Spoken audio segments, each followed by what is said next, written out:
Vamos entrar no bloco Você Pergunta e Nós Respondemos. E nós temos aqui uma pergunta da irmã Salete. Ela faz a citação do livro de Jeremias, capítulo 23 e versículo 20, indagando sobre o sentido da palavra ou da expressão ira de Deus. Porventura sou eu Deus de perto, diz o Senhor, e também Deus de longe? E no versículo 20 do capítulo 23 de Jeremias diz assim: não se desviará a ira do Senhor até que execute e cumpra os desígnios do seu coração. Nos últimos dias entendereis isso claramente. A primeira parte do versículo 20, não se desviará a ira do Senhor. Então, ela declara que na Bíblia Católica aparece a palavra cólera. E nas nossas Bíblias, tradução de Almeida, como nós acabamos de ler, fala ira. Então a pergunta é se cólera e ira são palavras distintas ou qual é o sentido? Nós dizemos que a palavra cólera e a palavra ira são palavras sinônimas, o que significa que tem o mesmo sentido. E ela pergunta quantas vezes aparece a palavra ira. Olha, dentro do dicionário nós vamos encontrar 126 vezes a palavra ira. Se quiser anotar rapidamente algumas delas, por exemplo, Gênesis 44, 18. Ainda Gênesis 49, 7. Êxodo 4, 14. Êxodo 11, 8. Êxodo 32, 19. Levítico 19, 18. E por aí afora. Se quiser, depois entre em contato conosco, que nós podemos tirar umas xerox do dicionário e fornecer para que a pessoa possa examinar todas as referências bíblicas neste particular. Lúcia, da Igreja Deus e Amor. Deus é santo e ordena a Oséias a casar-se com uma prostituta. Ter relação com uma prostituta é imoral e contra a lei? Sem dúvida que é imoral. Agora, o que é preciso nós termos presentes é que esse relato da Bíblia Sagrada, que aparece no capítulo 1 de Oséias, versículo 2, o princípio da palavra do Senhor por Oséias, disse, pois, o Senhor a Oséias: vai, toma uma mulher de prostituições e filhos de prostituição, porque a terra se prostituiu, desviando-se do Senhor. Essa passagem bíblica mostra o relacionamento entre Deus e Israel e frequentemente comparado a um contrato matrimonial. Várias referências bíblicas podem ser encontradas, como Jeremias 3,14 e no Novo Testamento, Efésios 5, 22 a 32. Nós sabemos o que é um contrato matrimonial ou um casamento. Obriga os cônjuges a viver um para o outro.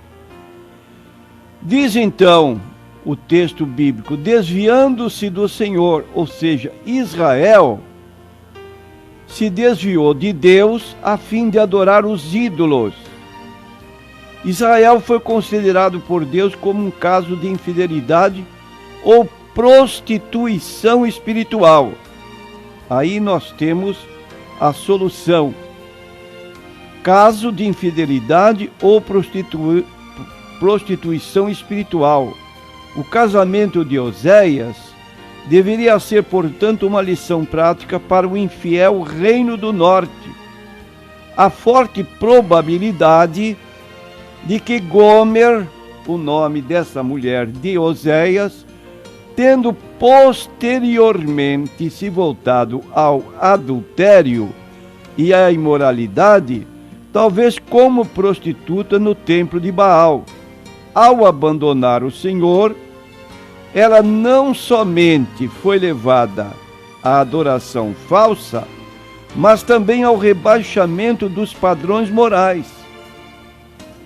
Esta é a lição que este casamento quer trazer para o povo de Israel, que se afastava de Deus e se entregava à idolatria. E hoje se pode ver o mesmo padrão de vida imoral sempre que o povo de Deus se desvia da genuína dedicação ao Deus Todo-Poderoso, como também pode ocorrer, literalmente, uma prostituição física, que aí dá margem, então, a o erro de pecar contra Deus. Sejamos fiéis a Deus para que Ele nos possa abençoar continuamente. De modo que esta figura do livro de Oséias é para mostrar fidelidade que devemos ter nas coisas de Deus. Nós temos aqui outra pergunta de Paulo. Ele diz assim: fiel que respeita, vive história de José, pode enfrentar as diversidades com sucesso? Então, transmitindo aqui de uma linguagem mais fácil, que uma pessoa que é temente a Deus e que passa pela experiência na sua vida do que se deu com José, ele pode enfrentar adversidades e sair vencedor sobre essas adversidades? Ora, meu prezado Paulo, se uma pessoa tem o suporte espiritual de resistir à tentação de uma mulher como a mulher de Potifar, que forçou quase José a se deitar com ela, e ele, para não pecar contra Deus, fugiu e ela segurou a sua roupa e depois tentou comprometê-lo, gritando que ele havia forçado, esse homem foi para a cadeia. E ele manteve-se fiel. E o que aconteceu? Ele foi tirado do calabouço e foi ser o segundo homem no império egípcio. O próprio rei Faraó tirou o anel de autoridade e deu a José e disse: neste império nada se faz sem o seu consentimento. Significando isso, que a pessoa pode vencer a tentação e outras adversidades que venham, e Deus vai lhe dar vitória. Capítulo 11 do livro de Hebreus, nós encontramos os chamados heróis da fé. Diz o versículo 36 em diante: outros experimentaram escárnios e açoites e até cadeias e prisões, foram apedrejados, cerrados, tentados, mortos ao fio da espada, andaram vestidos de peles de ovelhas e de cabras, desamparados, aflitos e maltratados, dos quais o mundo não era digno. errante pelos desertos e montes e pelas covas e cavernas da terra, e todos estes, tendo tido testemunho pela fé, não alcançaram a promessa, provendo Deus alguma coisa melhor a nosso respeito, para que eles sem nós não fossem aperfeiçoados. Então a nossa resposta é sim. Pessoa que vence uma fase de tentação como José pode enfrentar adversidades com o mesmo sucesso, porque a Bíblia diz: não te deixarei, nem te desampararei. Temos o Felipe, que nos liga, nos fazendo uma pergunta embaraçosa, que eu não entendi muito bem, mas vou tentar responder. Diz assim: o Filho e o Espírito Santo têm a mesma natureza do Pai? Eu estou aqui tendo uma compreensão de que se trata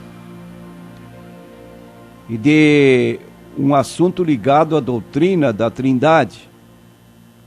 E nós definimos a doutrina da Trindade dizendo que nós cremos em um só Deus, eternamente subsistente em três pessoas, que são o Pai, o Filho e o Espírito Santo. Então, três pessoas distintas em uma mesma natureza. Logo, a natureza divina do Pai é a mesma natureza divina do Filho e a mesma natureza divina do Espírito Santo. Todas as três pessoas da Trindade são chamadas especificamente de Deus, com letra maiúscula. Gálatas capítulo 1, versículo 3, graça e paz da parte de Deus Pai e do Senhor Jesus Cristo. Então aqui menciona o Pai como Deus.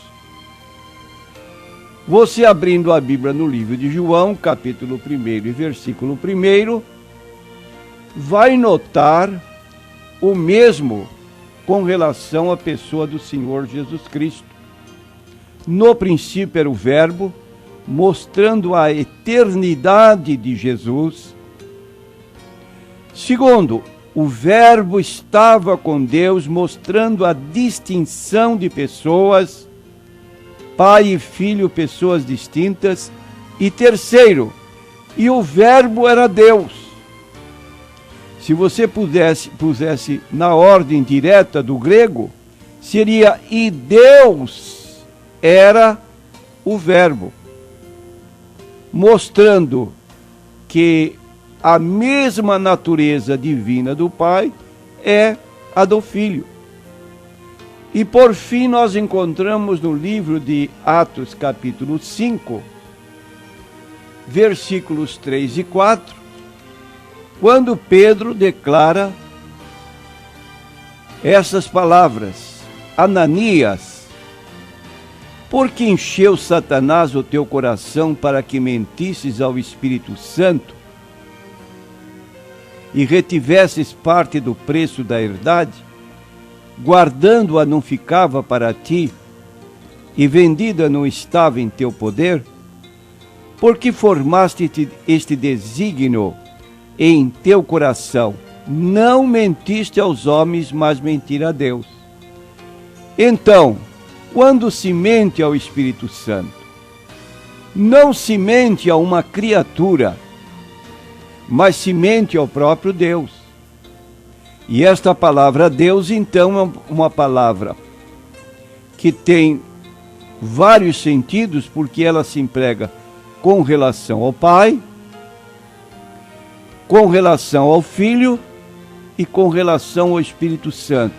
É tecnicamente chamada polissêmica, ou seja, uma palavra com várias aplicações ou sentidos. O Pai é Deus, o Filho é Deus, o Espírito Santo é Deus, a mesma natureza, constituindo assim um único Deus. Isso de acordo com o que cremos na Bíblia Sagrada. Outra pergunta de Roselaine. Roselaine pergunta: Maria nasceu sem pecado? Bom, essa pergunta tem relação com um dogma da Igreja Católica, no sentido de que Maria nasceu sem pecado. E isso não tem base bíblica. Porque no livro de Lucas, no seu chamado Magnificat, ou na sua expressão de contentamento pela notícia segundo a qual ela seria mãe do Salvador, ela disse: a minha alma engrandece ao Senhor e o meu espírito se alegra em Deus, meu Salvador. Essa parte final do versículo 47, o meu espírito se alegra em Deus, meu Salvador.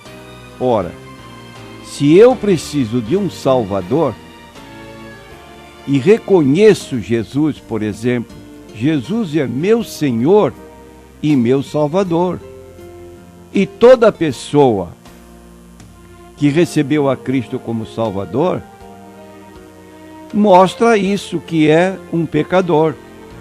Então a Bíblia declara que todos nasceram em pecado. Quem não conhece Romanos 3:23? Todos pecaram. Quem não conhece Romanos 5:12? Por um homem entrou o pecado, pelo pecado veio a morte, e a morte passou a todos, porque todos pecaram. Se Maria disse que Deus é o seu Salvador, quem nasce sem pecado não precisa de Salvador. Mas ela, com humildade, louvou a Deus e disse que estava profundamente alegre com Deus, o seu Salvador.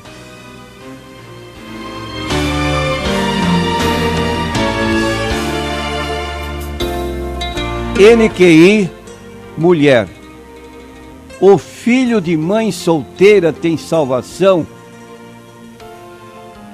indo à igreja? O filho de mãe solteira está dentro do campo que nós já analisamos aqui no capítulo 18 do livro de Ezequiel. Responsabilidade pessoal, significando que o filho não leva a maldade do pai ou da mãe, a mãe não leva a maldade ou o pecado do filho, a justiça do justo ficará sobre ele e a maldade do ímpio cairá sobre ele. Consequentemente, um filho de mãe solteira tem tanta oportunidade de salvação como o filho de uma mãe legítima. Não indo à igreja apenas, mas tomando a responsabilidade de aceitar Jesus como Salvador e Senhor. Juliana, é correto cobrir, esconder pecados, não falar a ninguém? Não, não é correto.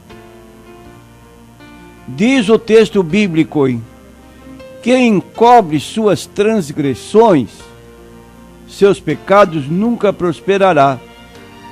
Mas aquele que as confessa, confessa a Deus e os abandona, alcançará misericórdia.